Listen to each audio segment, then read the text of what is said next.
음.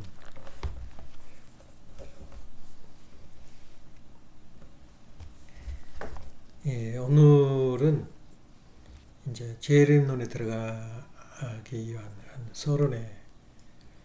서론으로 생각하고, 예, 거기에 기초를 다듬는 그런 시간을 가지려고 그래요. 참 우리가 그 생활하는데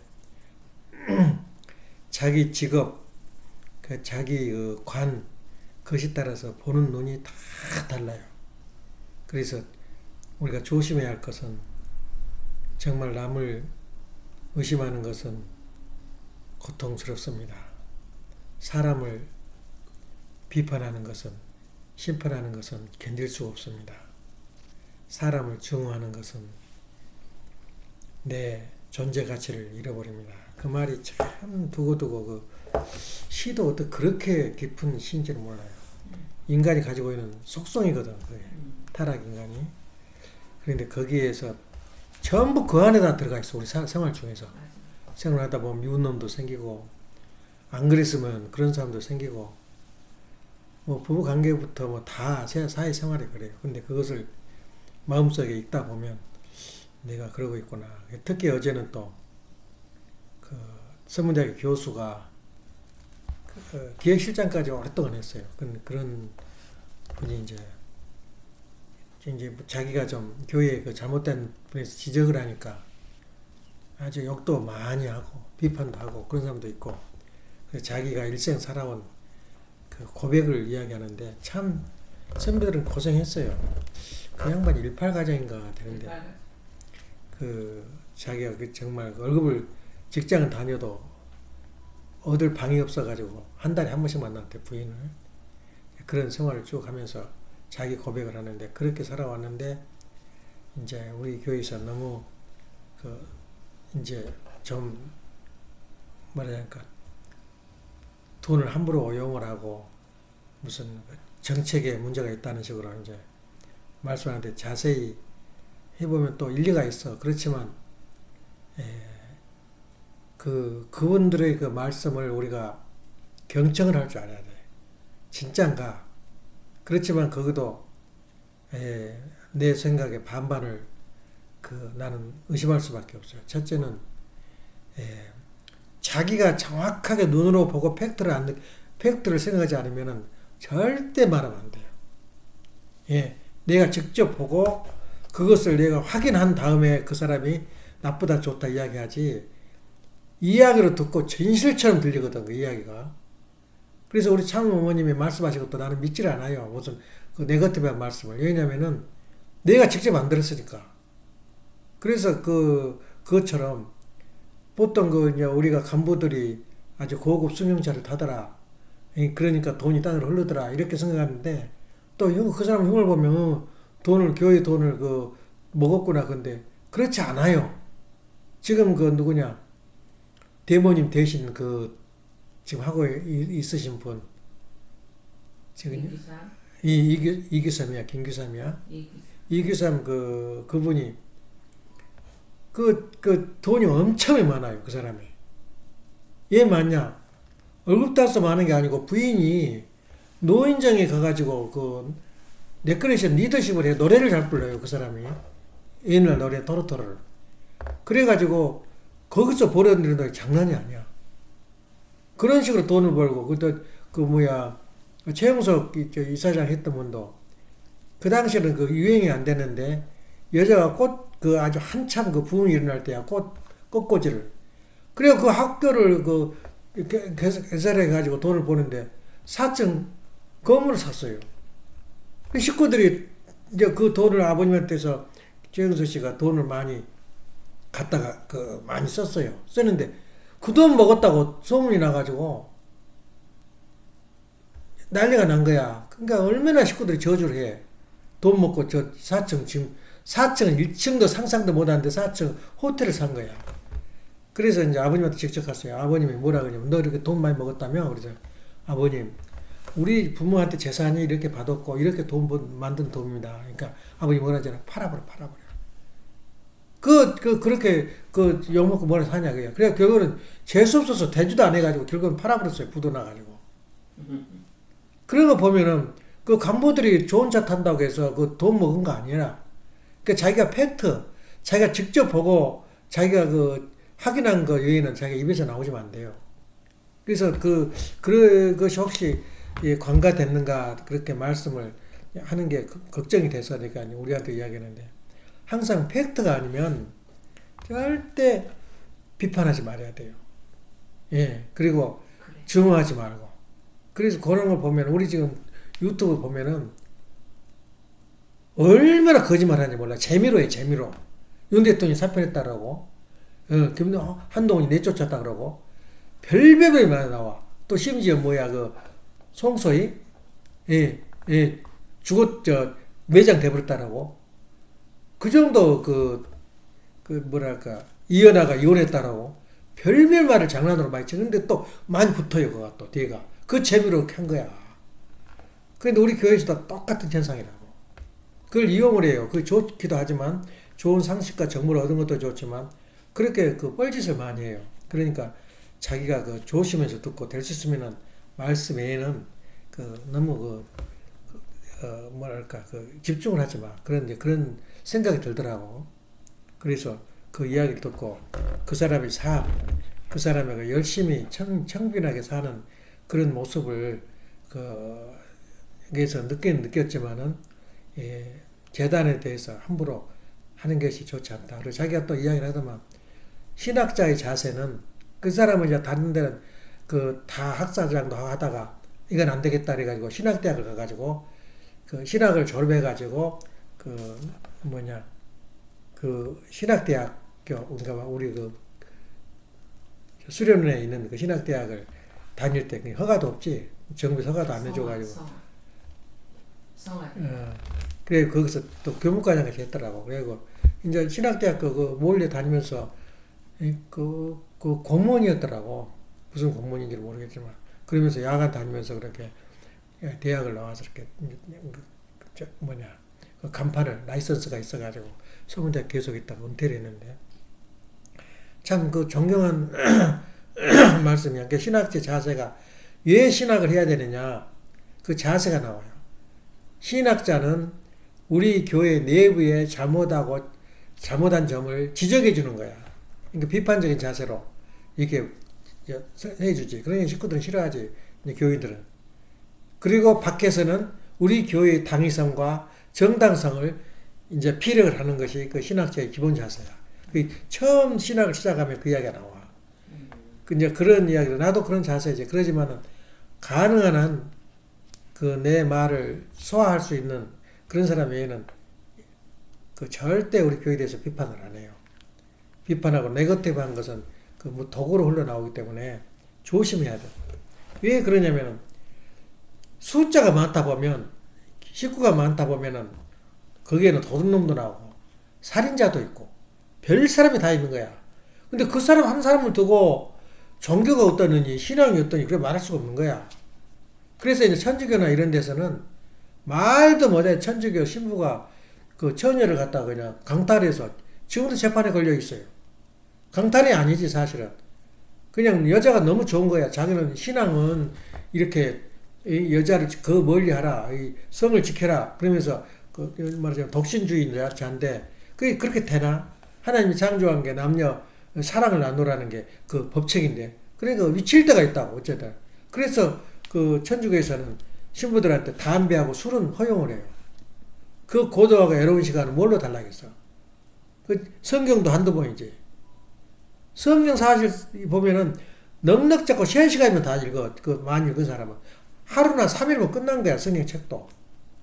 근데 그걸 10년이고 100년이고 계속 한다는 게 그게 머리에 안 들어와요. 그게 바로 성경 책 한 권인데, 그러니까 자기가 기본 주어진 우주가 주어진 어떤 법칙을 거역하고 들어가려다 보니까 애롭다 보니까 자기 교회 식구들은, 순결한 여자들은 얼마나 신부를 존경하겠어. 그러다 보면 신부하고 가깝게 도우니까 간통이 된 거야. 그래갖고 또 그래도 가면 좋은데 또 미국서는 달라요. 또 고소를 걸어요. 그 여자 가만 생각하니까 억울하기도 하고 또 좀 고소를 걸면 좋다더라. 주변에서 말하니까 고소를 걸어서 재판에 걸리는 게 한두 건이 아니에요. 아예 천주교회는 그 불륜 관계를 맺을 때에 들어간 비용까지 아예 책정을 해버려요. 1년 예산을. 그렇게 돼도 천주교 나쁘다는 사람 없잖아. 근데 왜 우리는 그렇게 말이 많나? 그래서 그런 면에서 볼 때, 한두 명, 있어도 한두 명 그런 문제 때문에 그렇게 무리를 일으킬 필요도 없고, 아까 말한 대로 저렇게 돈이 그 월급에 비하면 차를 사고 타고 다니는 처지가 안 되는데 아주 좋은 차 타고 다닌다. 물론 신앙인들은 네 바퀴만 달려도 그렇게 겸손하게, 험불하게 해야 되는데, 한이 맺혔어. 여태 가난하게 살아가지고. 그러니까 차 좀, 좋은 거 탄 걸 가지고 그냥 윗방아를 찍고 그냥 교회 돈을 먹었다는 등 이제 상상의 세계를 펼친 거야. 그러다 보니까 교회가 마음이 분열이 되지. 그런 것을 어제 그 책을 읽고, 글을 읽고 이거는 느끼는 소감인데, 아무튼 조심해야 할 것은 남을 의심하고, 남을 심판하고, 남을 증오하는 것, 사람을 증오하는 것은 아주 좋지 않은 일이다. 그런 마음을 두고 오늘은 재림론에 대해서 이제 들어가게 되는데, 재림론은 참으로 중요해요. 그러니까 재림론은 원리 강론의 마지막에 붙은 이야기야. 마지막에 나온 이야기인데, 그 재림론을 하기 위해서 모든 서론 본론을 해서 결론으로 재림론인데, 재림론은 뭐냐? 이 인류가 기다리는 것이 마지막 소망이 메시아야. 그러니까 메시아를 위한 기대를 쌓는 것이 지금까지 인류 역사고 인간이 살아야 하는 방향이고 목적이란 말이야. 아예 재림론을 기다리는데 재림론을 어떻게 기다릴 거냐? 기반을 쌓는 거야. 말하자면 기대를 세운 거야. 그게 믿음의 기대라고. 그래서 그 재림론이 그러면 지금까지도 성경상에 어디에도 거의 없어요. 언제 올 것이냐? 어디로 올 것이냐? 어떻게 올 것이냐? 모르는 거야. 그럼 재림론이라는 그 재림론의 그 관은, 기독교인들이 보는, 그 인류가 보는 그 관은 뭐냐면, 지금 우리가 생각하는 사람이 아니다 이거야. 예. 지금 우리가 있는 모든 단점을 다, 슬픔과 눈물과 고통을 다 뒤집어 버리고 새로운 세계 소망권에서 살 수 있는 분이 이 재림 사상이야. 그래서 특이하게 다른 나라도 물론 소망이 없는 나라가 어디가 있나? 다 소망은 있는데, 우리나라와 이스라엘처럼 그 재림론에 대한 소망이 큰 나라는 없어요. 그 단군 신화에 대한 그 이력도 그 이스라엘 사람하고 유대민족하고 대한민국 사람밖에 없어요. 단군 그 신화가. 저기도 마찬가지야. 저 유대민족도. 그리고 재림 사상이 소원이 이제 새로운 인간이 온다. 우리의 한을 풀어줄 사람이 온다. 그렇게 어떤 목적관을 가지고 있는 민족은 가장 뚜렷하게 나타나는 것은 대한민국하고 유대민족밖에 없어요. 그래서 그것이 좀 특이한데, 이스라엘 민족은 그렇게 수백 년, 400년 후, 800년 고난을 받으면서도 소원이 있어요. 옛날 소원은 우리가 분석할 필요도 없고, 최근의 소원, 다시 말하면 예수님이 오시기 전에 소원이 있어요. 지금 고난을 받고 어려움을 받고 착취를 받고 하면서도 기다리는 분이 바로 메시아였다고. 그래서 메시아는 어떤 사람이냐? 다윗과 같은 사람이에요. 다윗이 가장 평화롭고 말하자면 이스라엘의 최고의 왕으로 받들고 있는 분이 다윗이야. 그 다윗과 같은 분이 분명히 내려와 가지고 우리한테 세 가지 한을 우리가 풀어줄 것이다. 그때는 누구 치하에 있었냐면 노마의 치하에 있었거든. 노마의 알렉산더에 의해서 정복을 했어요. 이제 이스라엘을. 그런데도 그 알렉산더 대왕은 그렇게 종교라든가 이걸 탄압을 안 했다고. 그 나라의 문화를 상당히 정령했어요. 그러다가 이제 노마가 또 다시 점령을 해요. 그러니까 얼마나 침범받는 민족인지 몰라. 그래서 그 민족의 노마 속에 있으면서도 그 당시에 노마가 되든 유대민족이 되든 모두가 다 배가 고팠어요. 예, 굶주렸다고. 그러니까 굶주린, 그러니까 메시아가 오면, 주님이 오면은 빵을 해결해 줄 것이다. 우리한테 고통을, 이 배고픔의 한을 풀어줄 것이다. 그것이 소망이야. 두 번째는 이 노마가 이게 이제 유대민족의 그 다스리면서도 유대민족이 너무 거칠어. 거세게 나가. 이래로 난 죽어도 쉬어야 됩니다. 일 안 해버려요. 그러니까 이건 안 되겠다 그래서 분봉한 걸 보내요. 그리고 다른 민족에 비해서 자치 뭐냐면 스스로 너희들 알아서 해라. 그러니까 사내들이라든가 그 이스라엘 민족이 스스로 자치정이 있어요. 많이 그런 그 권한을 줬다고. 분봉왕인데 그 나라를 이스라엘 민족을 다스리는 분봉왕인데 그걸 권한을 많이 줬어도 그래도 마찬가지야. 다시 말하면 우리가 일본에 그 한국을 뺏겨버렸잖아. 1905년에 모든 군권을 뺏어버려요. 군을 없애버린 거야. 군권을 뺏었다 그 말은 나라를 뺏었다 똑같은 거야. 군권이 없는데 다스릴 사람이 누가 있어? 경찰이 없는데. 그 다음에 10년에 뭘 뺏으냐면은 왕권을 뺏어버려요. 이제 이 땅은 우리 땅이다. 그래서 보통 36년 압박이다. 근데 실질적으로는 나라를 뺏기는 건 5년이야. 이 나라를 그 군권을 뺏어버린 거죠. 그런데 이제 보통 이제 우리가 그 한 학자가 이야기해요. 사실은 한국이 조선시대 때는 노예의 나라였어요. 40%가 노예였어요. 그 마을에 한두 명이 양반이라 그래가지고 노예를 부려먹어요. 네. 그러니까 옛날에 한국을 방문했던 그 탐험가들 볼 때 한국 노예의 나라라고 이름이 나 있어. 노예가 그렇게 많다는 거야. 만일에 그날 그 집에 그 지주가 그 나라 동네 사람이 저 사람을 죽여라면 죽여도 아무도 고속할 사람이 없어. 이게 바로 노예 나라야. 그러면 노예 입장에서 볼 때는 그 나라가 행복한 나라였겠어? 그리고 그 나라가 조선시대 때 노예의 나라에 있는데 몇 명만 잘 살아요. 양반만. 그러면 그 편했겠어? 평화롭겠어? 잘 살았겠어? 그러니까 무슨 결론이 나오냐면 한국이 일본한테 접수되었을 이거보다도 전이 더 힘들었다고 말이에요. 살기가. 팔팔했어요. 예. 먹을 것이 있었나, 의료기관이 있었나, 노예에서 노예에. 그러니까 그 나라 경제 관계에 대해서 일본 사람이 와서 점령했을 때하고 점령 안 했을 때하고 대조를 해보자 이거야. 더 못 살았다 이거야. 그러니까 지금 반일 사상 사회주의자들은 운동권 사람들은 뭐라고 말하냐면은 여자들 정신대에 팔아가지고 군인들을 여자들 몰아가지고 군대 중국 이런 데 데려다가 그 정신대로 이제 말하자면 몸풀기 위해서 모았다. 그것이 아니다는 거야. 딸을 낳으면은 그런 몸을 팔려 가도 아예 파는 사람들이 많대. 여자를 승모로. 커서 먹을 음식이 없는 거야.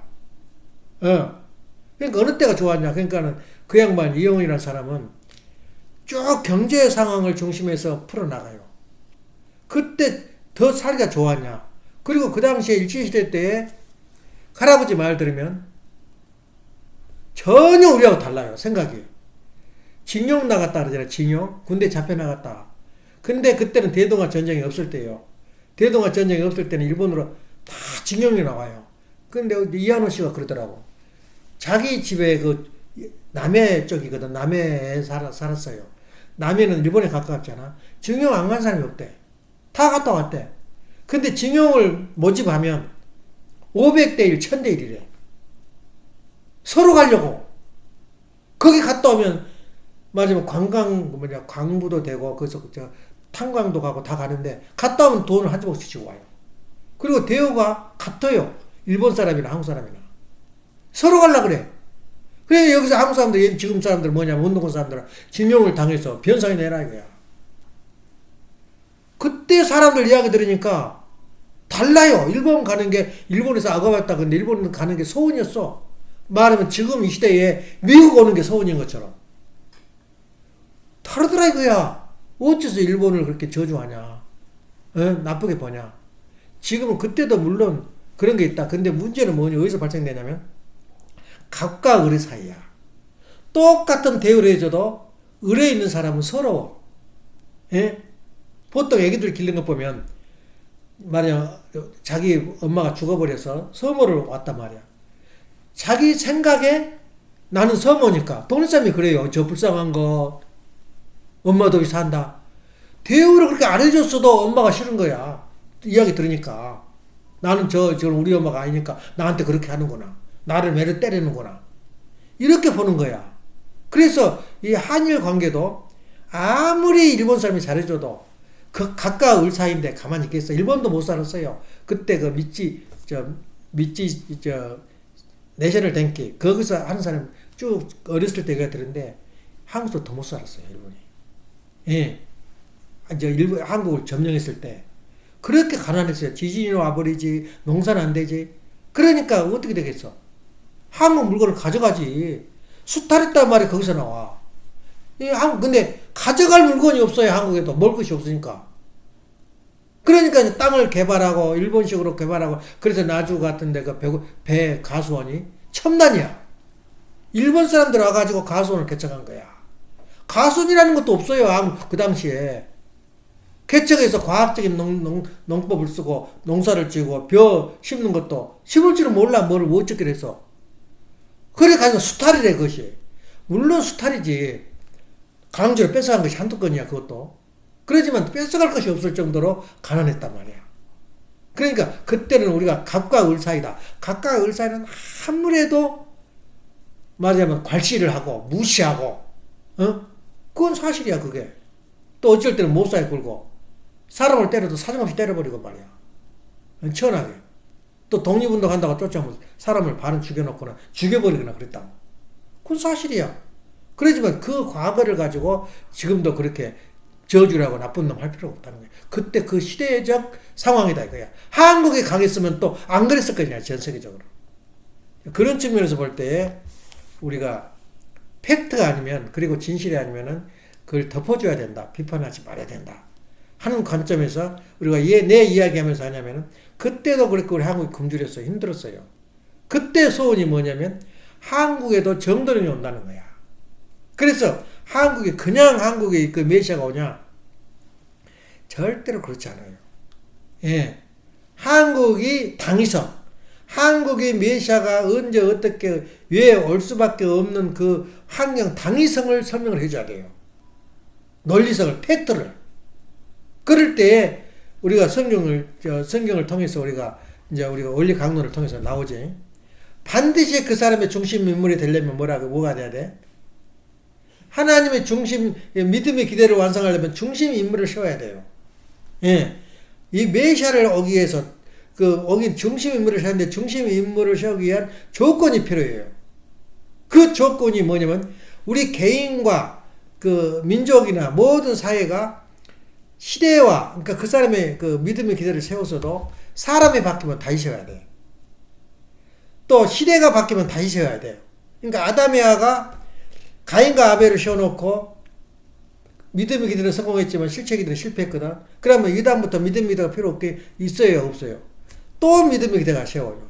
단 그 믿음의 기대를 세울 때는 그 선의 실적이 쌓여져. 쉬워요 세우기가.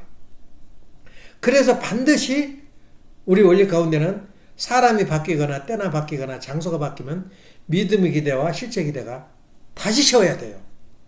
또 그 예를 내가 하나 들어주면은, 내가 말이야 보성교회 교장 하다가 거기서 교장 할 때는 밑바닥부터 키웠어요.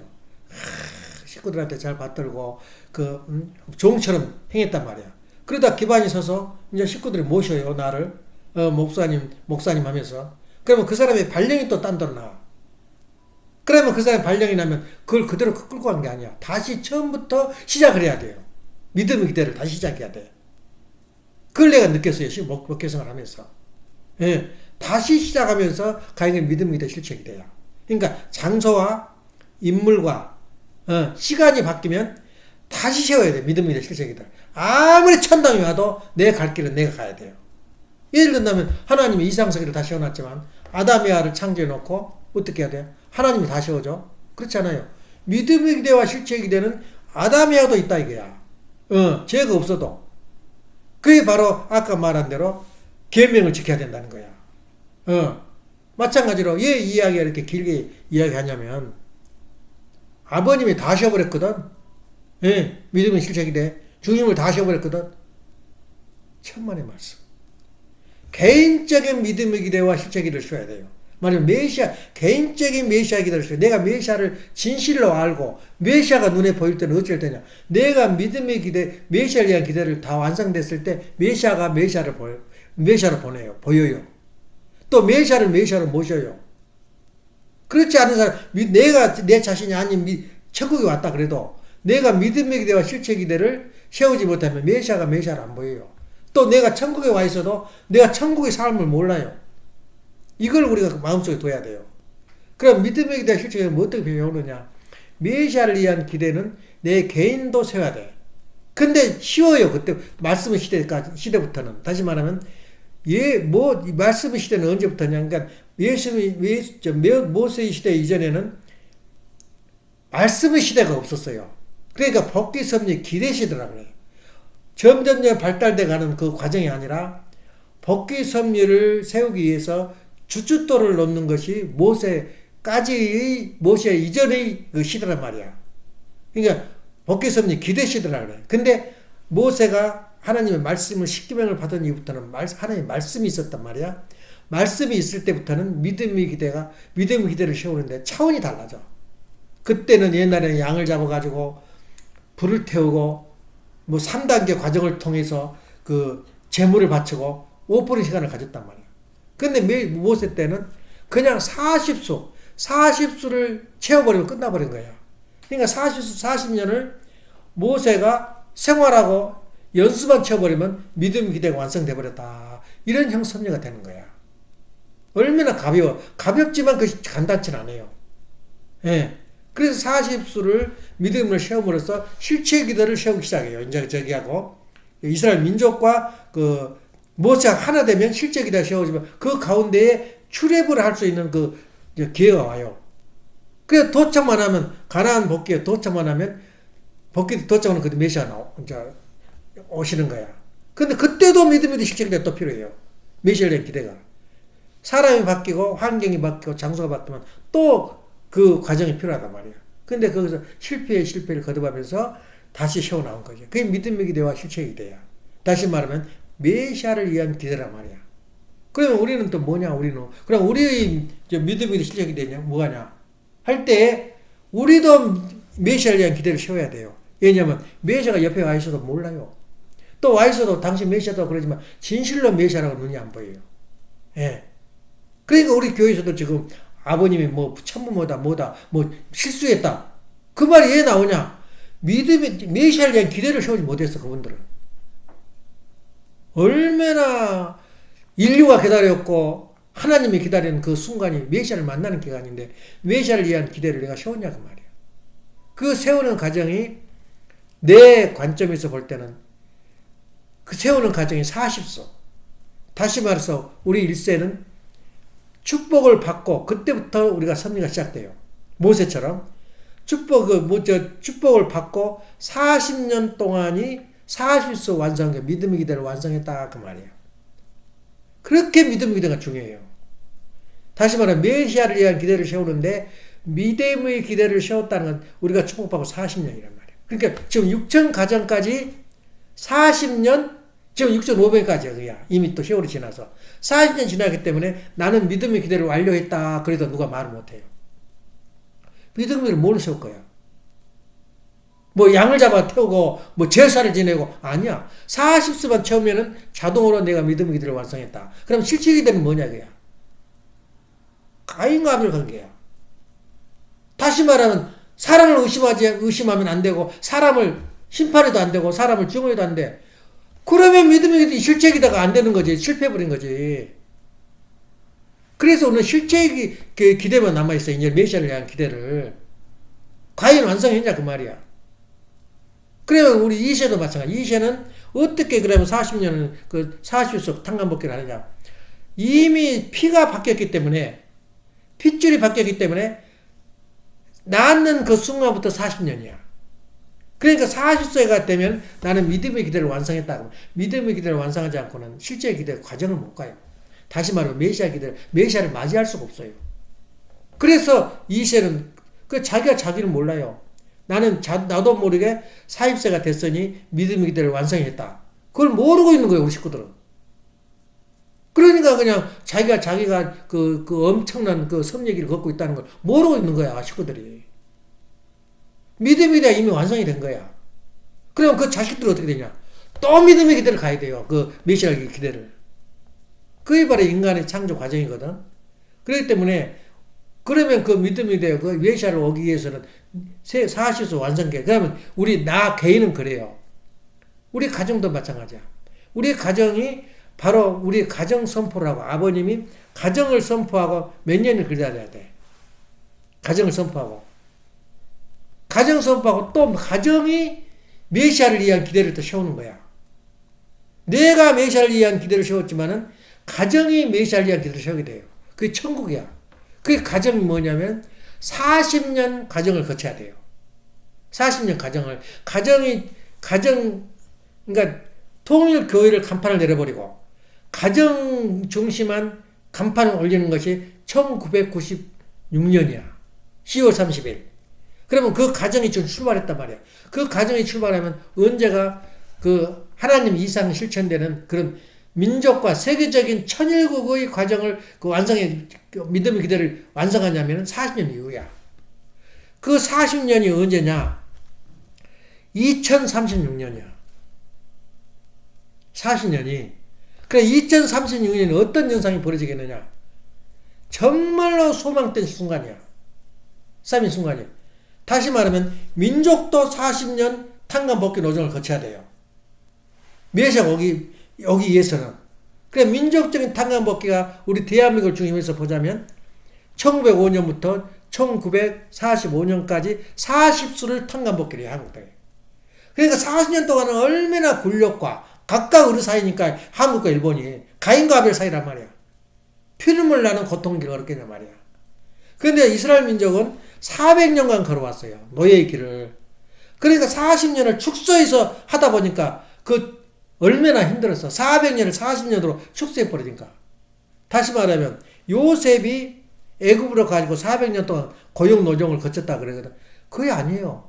한 107년, 70년 동안은 귀족살이었어요. 요셉이 그 총리인데 누가 건드려요? 이제 그때 가서 이제 운세가 오기 때문에 할 수 없이 노예의 길을 이제 고통 길을 한 400년 중에서 한 170년은 호강과 살았고 그때 좀 노예 생활했어요. 한국은 이 짧은 40년 기간을 그 탕감의 길을 걸어야 되기 때문에 얼마나 힘들었겠어. 국민도 그러고. 그렇게 살아온 건 인간이야. 근데 그 국민들은 그 이영원 씨가 그랬더라고. 바보 같은 멍청한 민족이라고. 뭘 몰라. 아주 그 분위기에 휩쓸릴 좋고, 낭설에 그 휩쓸리는 민족이야, 민족이. 한 사람이 우우하고 같이 우우하고. 소고기 먹고 무슨 그 광건배 걸렸다더라고. 다 그렇게 하고. 아주 바보 같은 민족이 이렇게 나온 거야. 그 말 속에는 한국 사람을 사랑하기 때문에 그 말이 나온지도 몰라. 멍청한 민족이래요. 그렇게 말이 나와요. 그 40년 탄감 노정을 걷는 민족이 지금 최근에 누가 있었냐 이거야. 세계에서. 이거야. 그래서 메시아가 나타날 수 있는 그 조건을 세웠다. 예. 그리고 또 하나는 뭐냐. 말하면 메시아 사상. 정도령 사상이 없으면 메시아가 올 수 없대요. 예. 한국처럼 정도령 사상이 이 땅에 나타나가지고 정도령이 있다 오면 만세 세계의 모든 재물을 하도 배가 고프니까 그 말이 나와요. 또 그 유대 민족처럼 배가 고팠거든. 빵의 문제를 해결해 줄 것이다.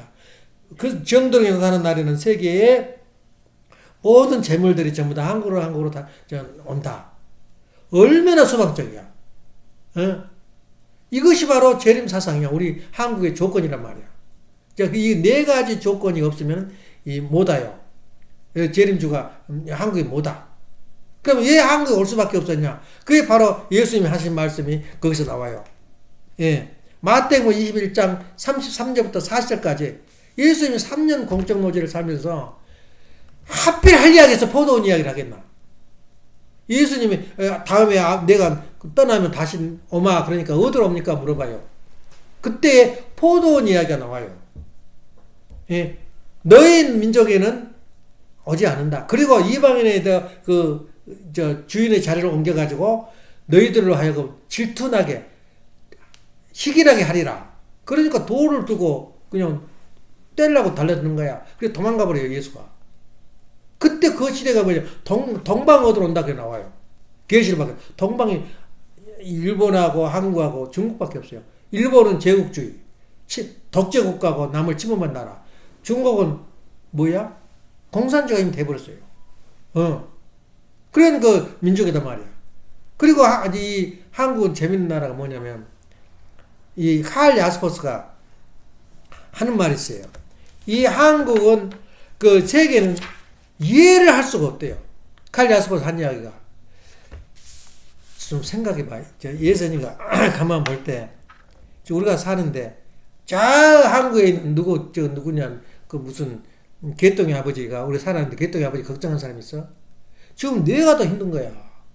저 아프리카의 어느 나라 우리가 생각해 본 일이 있어? 근데 그렇게 세계를 생각하고 인류를 생각하는 사람들이 나타났더라 이거야. 그것이 바로 이 인류 역사상에 2000년 전 BC 500년 전후에 나타난 인물이 있더라 이거야. 그 인물이 공자, 석가, 그리고 소크라테스, 예수였어요.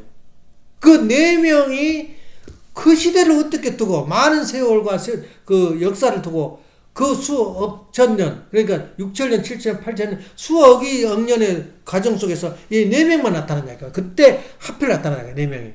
그걸 보고 추축시대라 그래. 추축시대. 인류가 가난 축이 되는, 이거 그 미국 보고 그 달러를 추축국이라 그러거든.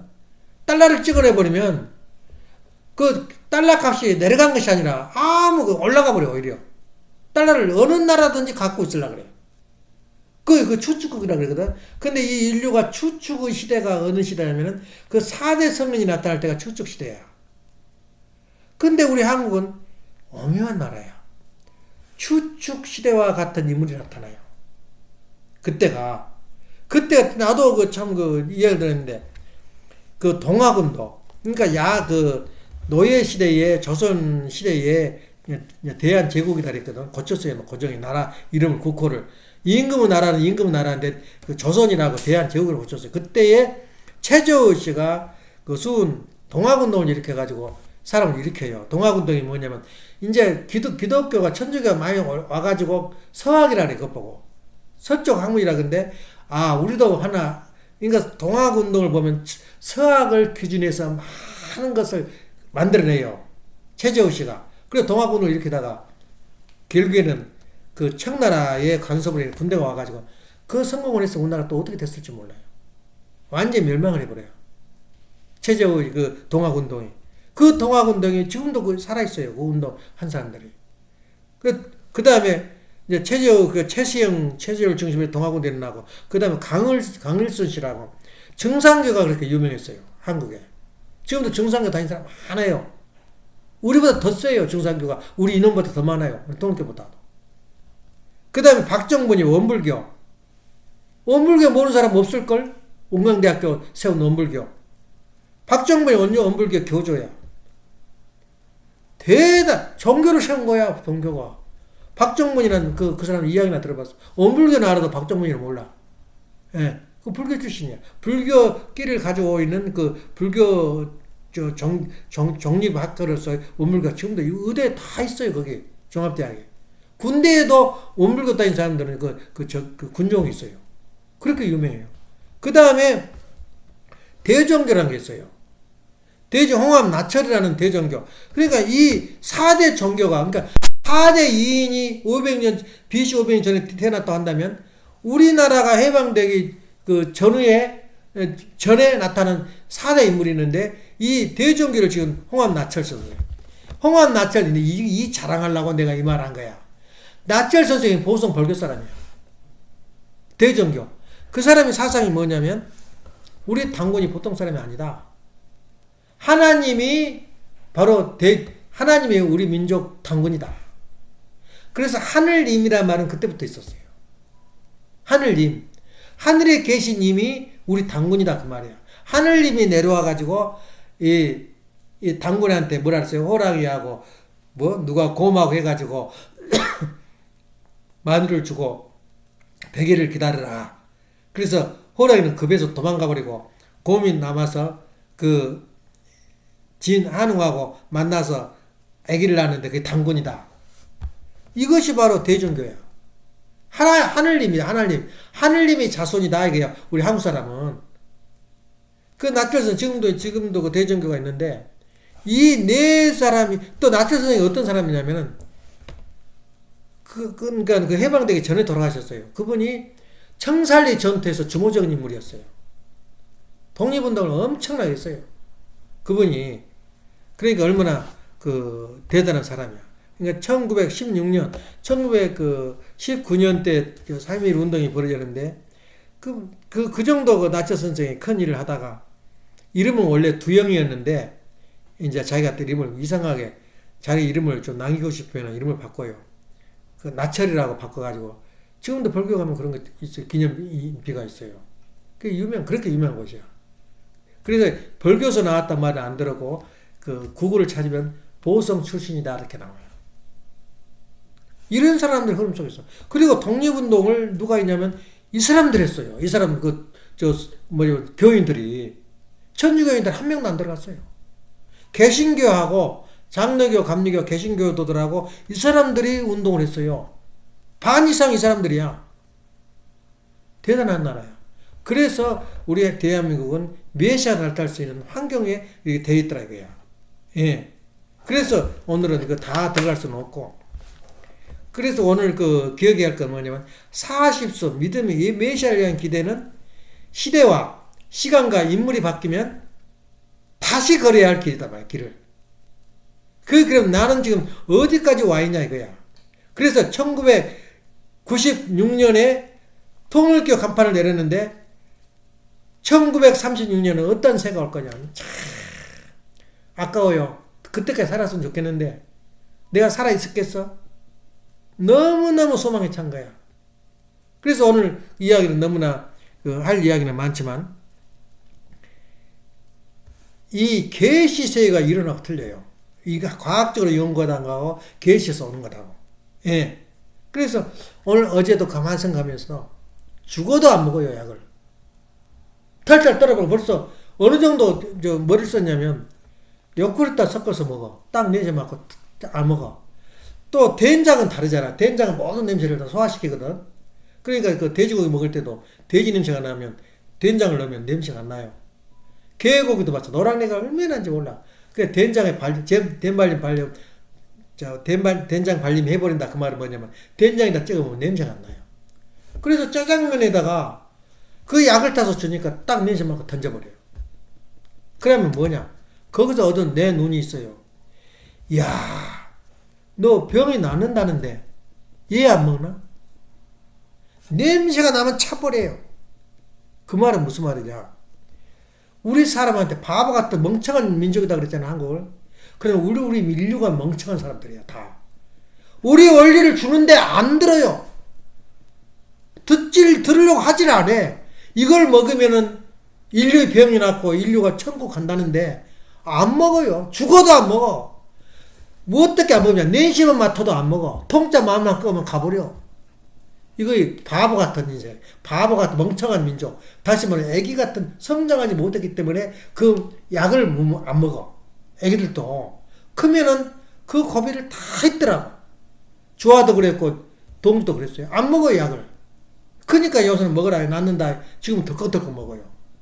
왜 그럴까? 그걸 보고 진리를 찾았어요. 아, 우리 인류에 가는 길이 거기까지구나. 다시 말하면 우리 사람들이 지금 우리 교회를 새 말씀과 새 원리를 듣는데 이것을 들으면 천국을 누릴 수가 있는데 죽어도 안 먹어. 냄새만 나도 싫은 거야. 언제까지냐? 성장을 할 때까지. 그래서 가정연합을 탄생시키고 가정연합이 나와가지고 40년 탄간복귀 기간이 지나면은 그때는 어느 시대냐? 통일교가 나쁘다 그러고 그때 맞아 죽어요. 너 어디서 그런 말 함부로 하냐? 모든 사람이 그렇게 이제 간념이 돼요. 성장을 했거든 인류가. 아 이거 아니면 죽는다. 이거 아니면 천국을 누릴 수 있다는 그런 사상이 이미 그때는 박혀져요. 그렇게 환경이 와요. 그때는 나는 어떻게 하겠어? 나는 어느 위치에 있겠냐고요. 40년 전에도 나는 나철 선생이나 이런 대종교나 이런 사람들처럼 나는 그런 삶을 살아왔다 이야. 한번 상상 좀 해봐. 약을 안 먹어. 말씀을 안 들어. 말씀이란 약을 안 먹는단 말이야. 우리 사람들이 전부 다 어떻게 그렇게 안 먹어. 그러니까 덜 됐기 때문에 그래요. 이제 인지가 발달되고 살아보고 우리 인지 발달이 그 중요해요. 굉장히 똑똑한 것 같지. 과학적 첨단 컴퓨터 핸드폰 아직까지 멍청한 민족이고 멍청한 나라야. 사람들이야. 왜냐? 아직 성장을 못했기 때문에. 인류가. 그러면 40수 탄감노장, 다시 말하면 이 메시아를 위한 기대가 완성되는 기간이 2036년이야. 우리 가정연합이 탄생해서 40년이 될 때는 어떤 세계가 왔을까? 상상하기가 아주 가슴이 떨리는 거야. 지금 생각하면 지금 그때 일제시대 엇박돼서 꿈에도 소원이 뭐야? 독립이었어요. 독립. 예? 독립은 전부 다 반란군 그 역적 취급해서 죽였잖아. 그때 독립운동가들을. 지금도 똑같아요.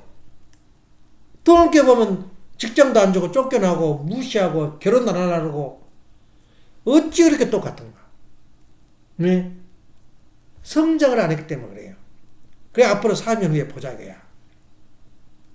나는 그때 참 원통해. 그까지 못 산 게. 이 한을 풀고 가야 되는데 연계가 없다면 얼마나 한스러워. 좀 그 꼴을 좀 봐야 되겠는데 그때 모습을 보고 싶은데 근데 지금 와서 우리 우리 가정연합 우리 식구들이 이럴 거면 저럴 거면 저럴 거면 이럴 거면 시잘데없는 소리지 말고 40년만 기다려라 이거야. 예. 어떤 시대가 온가. 경제적으로 정치적으로 우리 3세들이 지금 3세가 그때 꼽힐 때야. 야, 그 3세 시대가 올 때 어떤 시대가 오겠냐 그 말이야. 멍청한 민족이야 우리 민족이. 지금도 못 알아들어 무슨 말인지. 우리 인류가 그런 모습이 아닌가. 그런 생각을 해야 돼요. 내 자신은 이미 40수 탄감목계를 걸어다 보니까 지금 와서 보니까 내가 천일국을 누릴 수가 있어요. 지금은. 다시 말하면 참 가정을 가질 수가 있단 말이에요. 그 자격까지 얻은 게 어떤 지금 뭐냐. 내가 40년을 되고 보니까 축복받은 지 40년이 되고 보니까 나는 그런 고난을 거다. 그럼 이제는 뭐냐. 이제는 자동으로 자기가 태어날 때부터 40수가 되니까 44시가 부딪히니까 어떤 게 돼. 그건 천일국이야 그것이. 가정이야. 자기도 모르게 가정을 이룬 거야. 엄마가 가끔 아주 깜짝 놀래요. 우리 가정이 어떻게 돼서 이렇게 돈 걱정 안 한가? 어떻게 돼서 경제 걱정 안 한가? 어떻게 돼서 우리 이 집을 누리는가 말이야. 행복을 누리는가? 놀래요. 왜 그러냐면 40수 탄감복귀 노정을 지났어요. 1세도 지났고 2세도 지났단 말이야. 지금 예선이 몇 살이야? 40세야. 기가 막힌 거야 그 과정이. 이런 때를 안 기다리면 그 때라는 것이 있어요. 타임을 기다린다고. 그러면 우리 식구들은 어떤 그 소망이 있냐? 36년만 되라 이거야. 그 전에 남북통일 다 되고 남북 되면 뭐 돼? 메시아를 모르고 사는데. 천국이 없는데. 남북통일이 되면 뭐 좋은 세상 올 것 같아? 천천만만의 말씀이야. 미국이 북한이 40대 1인데 누가 먹여 살려야 돼? 지금 남한도 먹고 살기 힘든데, 예, 남한도 다 잘 산 게 아니야. 일부 성공한 기업체들이 잘 산 거지. 무슨 사람이 많아요. 근데 북한까지 터져버렸다. 통일되기를 원하지 않는 사람이 많아요. 그걸 누가 먹여 살릴 거냐 이거야. 힘들어요. 그래서 우리가 그때 원리를 받아들여서 세계 사람이 한국으로 몰려들면서 세계의 돈을 한국으로 몰려들 때 통일의 축배를 들은 거야. 북한 사람도 잘 살고 남한 사람도 잘 살고. 무엇 때문에? 누구 때문에 이렇게 되냐 이거야. 누가 이 동기를 불어넣냐. 통일 원리를 애치는. 그때는 통일 원리를 어떻게 듣느냐. 이제 필수 과목이 돼. 공부할 때. 원리를 모르면 사람 취급도 안 해요. 지금은 원리를 아는 사람을 사람 취급 안 하는데 40년이 지나봐. 놀란 사건이 터져요. 그래서 우리가 쫓김의 시간, 어려운 시간, 그런 시간을 우리 자손들이 누리는 때가 바로 2036년이다. 난 그 초점을 맞추고 있어요. 왜냐? 가정연합 창설의 40주년이기 때문에 가정적인 메시아를 대한 기대가 성립이 돼요. 그때는 어떻게 돼? 어떤 현상이 일어나겠냐 말이야, 세계적으로. 지금도 사람들이 부러워해요, 우리 가정을. 우리 식구들도 부러워하고, 우리 세상 사람도 부러워해요. 와서 보고는 다르다 이거야. 왜 다르? 냄새가 나, 냄새가. 근데 지금도 40년을 우리 가정에서 채우지 못하니까 통증만 꺼내면 꺼려하고, 괜찮으면 괜찮아요. 그래도 받아들이려고 하지 않아. 그게 뭐냐? 돈의 원리가 뭐냐? 그리고 달라드려야 되는데 뭐다? 아직까지 때가 안 되니까. 그래서 기간이라는 게 그렇게 중요해요. 40수 탕감먹기 기간이. 그래서 아버님은 통일교회를 창설하고 40년 복귀노정을 지어가지고 40수, 말하면 종교적인 40수를 거쳐 나온 거야. 그럼 40년이 되자마자 통일교 간판을 내려버린 거야. 예. 57년에 통일교를 올려가지고 간판을 올렸는데 96년에 정확하게 40년 만에 통일교 간판을 내려버려요. 왜냐? 40수를 완성을 했다 이거야. 이제는 가정에 대한 참 가정 40주, 그 40년을 출발했다. 그 순간부터. 그게 바로 40년 이후라고. 그러니까 그동안에 천국 누릴 걸 누려서 다 사람들 누려요. 그건 누리지만은 무엇인가 부족해. 뭔가 같이 못 가요. 왜냐? 애기들이기 때문에 약을 먹여도 안 먹는 걸 어떻게 하냐. 그러니까 얼마나 희생이 커, 식구들이. 예. 이제는 감기가 걸리면 약을 서로 달라 그래. 예? 돈 주고 사. 그러지만 어리니까 죽어도 안 먹어, 죽어도 안 먹어. 그래서 그냥 손발을 묶어가지고 입을 억지로 벌렸어. 그때 이제 사태가 불리하니까 먹더라니까. 애기의 모습을 바라보고 우리 교회에 가는 그 과정을 내가 생각해 봤어요. 아직까지 인류가 애기 과정이구나. 말씀을 먹으려고 하지 않는구나. 그렇지만 40년만 되어봐라. 예, 미국의 유대민족 이스라엘하고 전쟁이 터졌을 때 모든 그 군함과 그 함정을 동원해서 지금 지키고 그런 줄 알아? 90% 장악을 하고 있어요, 유대민족이. 0.2%밖에 안 되는데 세계의 경제권을 다 장악하고 있어요, 유대민족이. 안 움직일 수가 없어요. 만약 유대민족 건드려 놓으면 대통령도 다 떨어져 버려요. 이것이 유대민족이야. 그런데 40년 후에 통일교는 어떻게 되겠냐? 우리 참가정들은 상상만 해도 가슴이 떨려요. 뭐 우리 식구가 어쩌고 우리 통일교 희망이 있고 없고 나는 이해가 안 돼. 40년만 너 가정을 지키고 살아봐라. 죽지 말고 떨어지지 말고 살아라 이거야. 그러면 4년 후에는 내가 어떤 현상이 벌어지겠는가? 그래서 우리 가정은 소망된 가정이다. 그래서 우리 교회가 우리 인간이 가는 길은 우리 가정은 뭐냐? 하나님을 찾는 일. 그리고 또 제2차 과정은 믿음이 기다 실제 기다는 뭐냐? 실제 기도는 뭐냐야. 하나님을 찾는 일하고 사탄을 쫓아내는 일이야. 실제 기도 뭐야? 사탄을 밖으로 내쫓아가지고 사탄을 자연 굴복하는 것이 실제 기도야. 근데 우리는 아직까지 가정을 중심한, 참가정을 중심한 믿음의 기대, 메시아의 기대를 세우지 못했어요, 아직까지. 지금 세우고 있는 중이야. 그러면 우리가 지금 실제 기대가 됐다. 우리가 믿음의 기대가, 다시 말하면 2세 개인적인 40년, 40수 그 탕감 먹기를 거쳤다. 그때는 어떻게 해요? 내 마음속에. 뭘 해야 되겠어요? 얼마나 간단한지 몰라. 지난주에는 뭐라 그랬어요? 참 부모의 메시아됨과 그리고 원리의 진리됨을 고백하는 게 내 삶이라면 실제 기대는 어떻게 우리가 이루어야 되느냐? 하나님을 찾는 일이야. 하나님 어디 계신가? 하나님 어디 계시는가? 존재하시는가? 하나님을 찾는 일과 하나님을 찾았으면 그 다음에 사탄이라는 걸 알게 돼요. 사탄을 쫓아내는 일. 이것이 바로 실제 기대야. 40년 지난 이후에 이 40수 믿음이들을 완성한 이후에는 내가 하는 일은 하나님을 만나는 일하고 사탄을 내보내는 일, 그리고 사탄을 굴복시키는 일. 가인과 아벨 관계 아니야? 얼마나 간단 명료해. 그러면 앞으로 36년까지 무슨 일을 할 거냐? 하나님을 만나는 일하고 사탄을 찾는 일, 사탄을 내쫓아서 굴복시키는 일.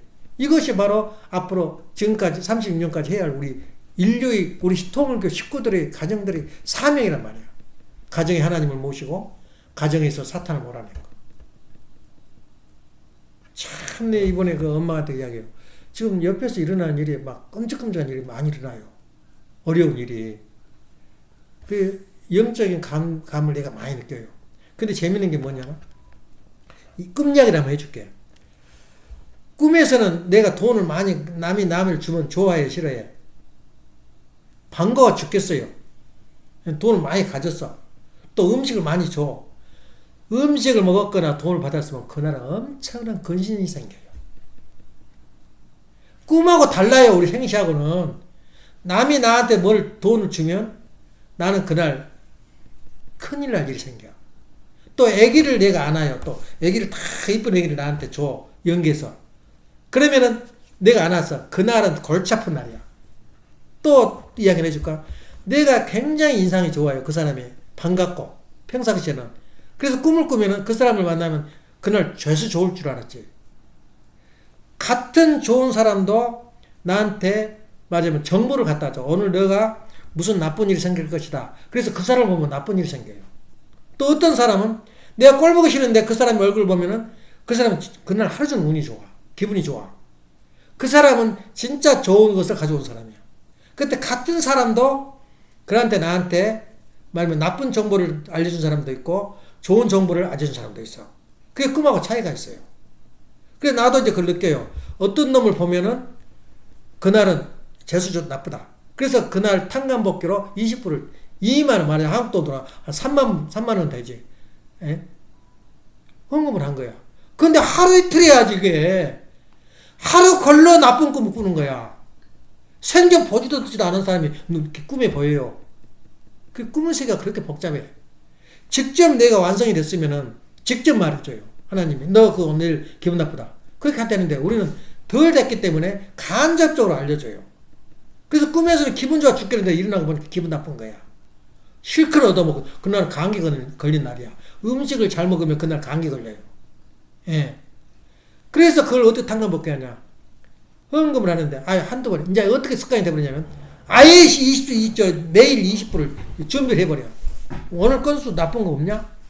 오늘 건수 아예 해버린 거야. 그러니까 내 마음 편해. 그때는 20불이 아까워 죽겠어요. 또 이유 없이 또 돈을 내는 거란 말이야. 내놓고도 좋은 일이 생기니 나쁘니 모르겠어. 그래서 지나가네. 지금은 아예 조금 꺼리짐직한 일만 있으면은 이제 헌금을 해버려. 그러니까는 헌금 할 일이 없냐? 아침 일어나면 그 생각을 한 거야. 그러니까 집안이 만수형통이야. 만사형통. 그래서 엄마가 키를 잃어버렸대. 차 키를. 근심을 얼마나 하는지 몰라. 하루 종일 고통스러워. 하지마. 옵션이 있어요. 만일에 키를 못 찾으면 내가 줄게 돈. 당신 걱정하지 마. 알아서 다 내가 만들 테니까. 또 어딘가 있어. 한 서너 시간 되니까 찾았어. 그런 거야. 수점이 넣어놓고도 고생을 한 거야. 그날 내가 나쁜 꿈 꾼 날이야. 그렇게 해석을 하면 돼요. 그러니까 그런 의미에서 그리고 연계를 대해서 우리가 감지를 하고 그런 생활을 하려고 예를 쓰면 나도 모르게 영적 세계를 감지를 하게 돼. 그래서 연계 세계와 우리 그 생각이 달라. 다음 우리가 살아가면서 남을 의심하거나 남을 심판하거나 남을 정하지 않은 것만으로도 우리는 그날 천국 누렸다 그 말이야. 왜 이렇게 미운 사람이 많아? 그래서 아버님 시가 영광의 면류관, 영광의 왕관 그 세만 읽어도 내 마음이 착잡해지잖아. 후련해져요. 아, 내가 이 상태에 있구나 말이야. 그래서 내가 미운 사람이 생기면 얼른 생각이 안 나. 또 생각이 그날 일을 하는데 꿈이 이야기가 생각이 안 나. 저리려고 하고는 어제 꿈이 그랬구나 그런다고. 그러니까 우리 사람이 참 이 세상에 살기 어려워요. 그런 입체 관계이기 때문에 영계와 육계와 입체 관계이기 때문에 힘들어요. 그 삶 자체가. 그런데 그걸 장단을 맞춰서 리듬을 맞춰가면 파도 타기가 되기 때문에 정말로 뭐랄까 인간의 그 삶의 맛이 느끼는 거야. 오늘은 돈 잃어버린 날이구나. 그래 이런 거야. 죽는 것보다 낫잖아. 차 사고 난 것보다도 훨씬 낫잖아. 그렇게 자기 일호를 살면서 탕감복귀의 길을 걸어가는 게 인간이야. 언제까지? 2036년까지. 그 분위기를 알아야 돼요. 이 가정연합 탄생과 동시에 우리는 참 가정으로서 그 천국을 우리 가정 안에서 누릴 수가 있어요. 노력만 하면. 근데 만일에 36년이 지나가지고 참 가정을 중심한 40년 탄감 복귀 노정을 지나가게 되면 탄감 복귀라 그러는데 탄감 복귀보다도 믿음에 기대한 메시아를 위한 기대를 세우는 거야. 타락을 안 했어도 그 길을 걸어야 돼요. 그럼 4세도 그 길을 걸어야 돼요. 그러니까 그 길을 탄감이라고 말을 안 꺼내도 돼요. 그러지만 우리가 지금 사탄 세계에 사탄 주권사에 와 있기 때문에 탄감 그러는데 그때는 탄감이 아니야. 메시아를 위한 기대야. 그렇게 해석을 하면 좀 편하지 않을까. 그래서 우리가 지켜야 할 내용만 지키면서 소망 어때? 벅차고 우리는 40년. 그러니까 내가 돈 지금 얼마를 벌겠다, 빌딩을 사겠다. 그게 중요한 게 아니라 36년을 보자 그거야, 목표를. 0.2%인데 세계를 경제권을 쥐고 있는데 내가 어디까지 갈 거냐 이거야. 시시하게 건물 몇 개, 집은 몇 채 그거 따지지 마라 이거야. 목표는 36년이다 이거야. 이럴 때를 바라보면 내 그 관이 열리잖아. 가치 관이. 36년을 지금 예선이 몇 살이야 그러면 36년이면? 52. 한참 일할 때네. 나는 40살부터 다시 출발했잖아. 한국약 해가지고. 얼마나 떠오르는 태양이냔 말이야. 기도합시다. 사랑하시는 부모님, 존경하시는 천진 참 부모님, 오늘 벅찬 소망의 날을 어렵고 힘든 시대에는 이 땅에 메시아가 나타나기를, 정도령이 나타나기를 소원했지만 이제는 저희들은 이 땅에 어떻게 천국을 이룰 것인가 하는 40수 탄감복귀 노정을 거쳐 나오고 더 나아가서 이제 참 가정을 중심한 40년 메시아를 위한 기대를 세우는 그런 귀한 아름다운 고속도로에 서 있다는 것을 생각할 때 참으로 감사하지 않을 수 없습니다. 사랑하시는 부모님, 그때는 우리 교회를, 아버님을 비난하는 사람이 있을까? 만이면 있다면 그 사람이 멀림을 당하고 쫓김을 당한다는 사생을 생각을 할 때 일찍이 대한민국의 독립이 올 줄을 누가 알았겠습니까? 대한민국에 아무도 몰랐다는 사실을 알게 됩니다. 어느 날 갑자기 일본의 항복으로 말미암아 자동으로 대한민국이 독립됐다는 것 사실을 생각할 때 아무도 모르는 사이에 하나님의 나라 천국, 참 가정의 천국이 이상세계가 나타난다는 걸 생각할 때 2036년을 바라보면서 벅찬 마음으로 꿈을 키워나가는 저희들이 가정이 될 수 있도록 허락하여 주시옵시고 저희들이 영광의 왕관을 마음속에 애추면서 오늘 하루하루를 살아갈 수 있도록 허락하여 주시옵소서. 사랑하시는 하나님, 오늘도 아버지께 지켜주시고 사랑하여 주시고 36년을 목표로 해서 저희들을 열정을 다하고 온 마음과 심정을 다하여 하나님 나라를 구축할 수 있도록 허락하여 주시옵기를 간절히 부탁드릴 때 모든 말씀 축복 중심 가정 김종환 황을린 가정 이름으로 보고하며 아뢰었사옵나이다. 이상으로 수은당 예배를 마치겠습니다.